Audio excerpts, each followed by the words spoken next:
Today's video is sponsored by NordVPN. In today's times, digital life makes everything easier, but your online activity can be easily tracked. With NordVPN's security and privacy features, you will ensure that your personal information is protected. As their longtime user myself, I would recommend NordVPN to anyone that uses apps for shopping, banking, watching movies, browsing the internet, or whenever you're connected to a public Wi-Fi. It is very affordable, user-friendly, and works on most devices. If you want to reduce your digital footprint, go to nordvpn.com/historymarsh and use the promo code HistoryMarsh to get a 70% discount on your 3-year plan and an extra month free.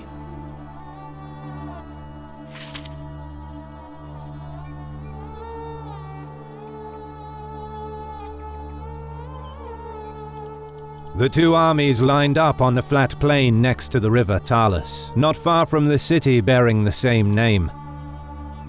Accounts of the battle differ greatly, but according to the most consistent estimates by modern scholars, Ziad commanded up to 40,000 troops.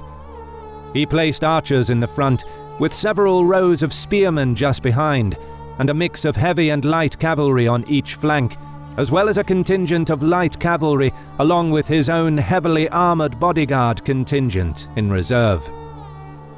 Meanwhile, Cao took to the field with 30,000 troops. He mirrored the Abbasid formation, with his crossbowmen in the front mixed with regular archers, supported by heavily armored Tang spearmen in the center and nomadic mercenary horsemen on each flank, while the Fergana contingent and his own bodyguards were further back. As the vultures circled above, the two commanders cautiously contemplated their moves. What happened next is a matter of debate, but according to one account, Cao ordered his projectile division forward to probe for weaknesses in the Abbasid line. Ziad responded, and a brief exchange of projectiles followed. Thanks to superior missile technology, Tang crossbowmen soon prevailed, and the Abbasid archers were forced back. Cao promptly ordered his spearmen forward. The Tang commander relied, not for the first time, on the Empire's well-drilled professional troops. The trees rattled as the disciplined Chinese heavy infantry rumbled forward in unison, packed in a tight formation. Close behind, mounted mercenaries followed in support of the infantry. Ziad moved his numerically superior infantry forward, hoping to slow down the enemy's advance and give his own cavalry more room to maneuver. As the gap closed, the troops in either line gripped their weapons and braced for impact. As the opposing armies interlocked, hacking and stabbing at each other, the scent of blood quickly filled the air. Cao signaled his cavalry on the flanks to gallop forward and encircle the Abbasid infantry. Ziad immediately sent his heavy and light cavalry divisions forward to alleviate the pressure on his infantry and repel the Chinese advance. In the center, the better armored Tang spearmen pushed their counterparts back, their packed formation proving effective against the Abbasid footmen.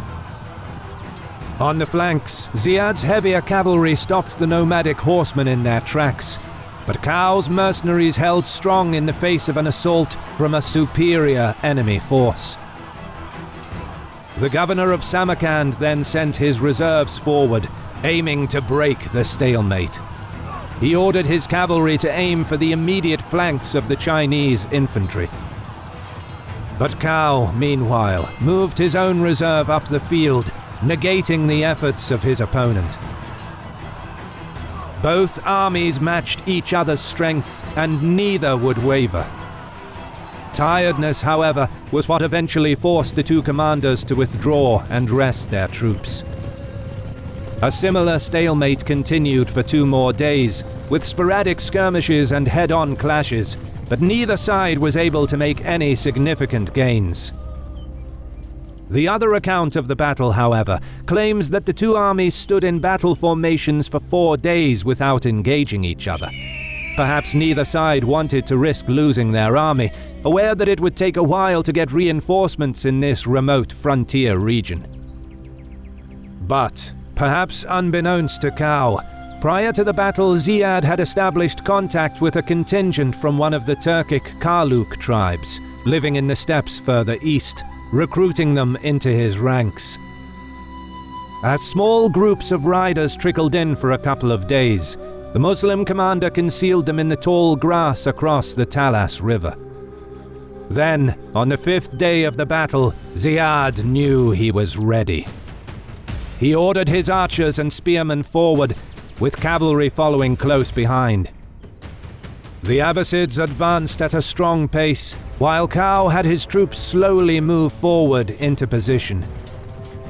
Projectile contingents of the two armies began exchanging volleys of arrows, with the Chinese getting the better of their Muslim counterparts.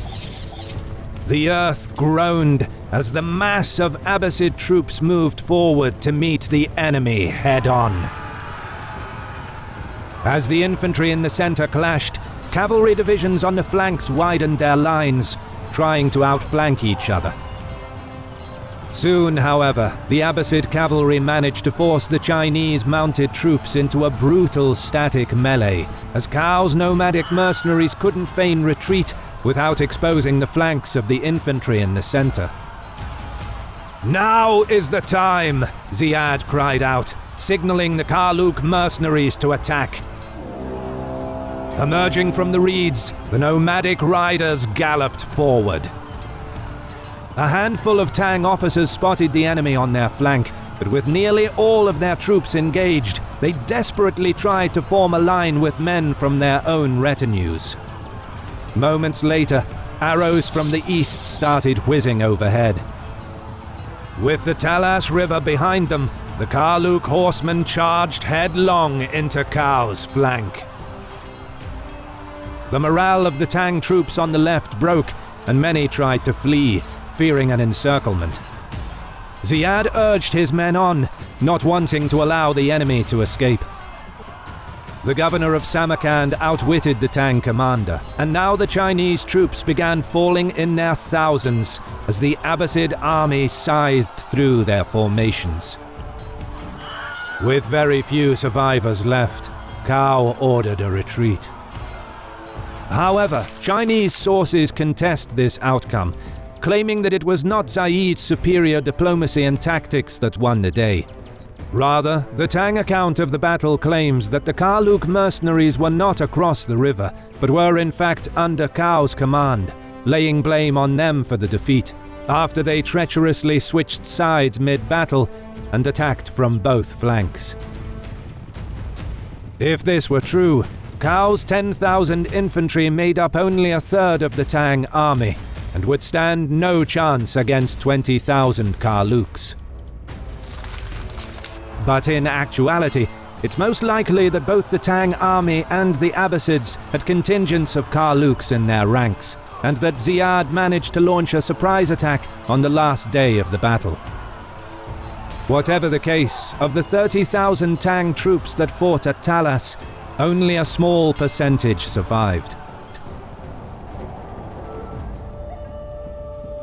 In the aftermath of the Battle of Talas, the significance of its outcome was not immediately clear. Strategically speaking, the battle was a tactical draw. Cao's plans for a renewed invasion never came to fruition, since the Tang Empire temporarily withdrew most of their troops east to deal with growing unrest in the north and south of the country, as well as Tibetan incursions that put further pressure on the empire. Meanwhile, the eastern expansion of the Caliphate was halted. While the Abbasids could have theoretically pressed their advantage after such a crushing victory, at that time their supply lines were still not fully established, thus sending a large army east would not have been a prudent move. As a result, the Abbasid-Chinese border stabilized. But the Battle of Talas seems to have gone largely unnoticed by contemporary Chinese and Abbasid chroniclers. Nevertheless, it had important consequences. The Chinese Empire was no longer in any position to interfere in Central Asia, which meant that, in the wake of their victory, the Abbasids were there to stay.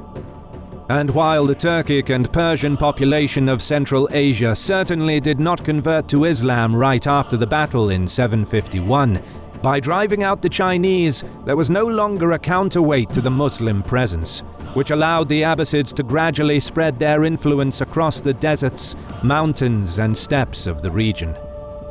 Within the next 250 years, most of the formerly Buddhist, Hindu, Zoroastrian, and Nestorian Christian tribes of Central Asia had all become Muslim.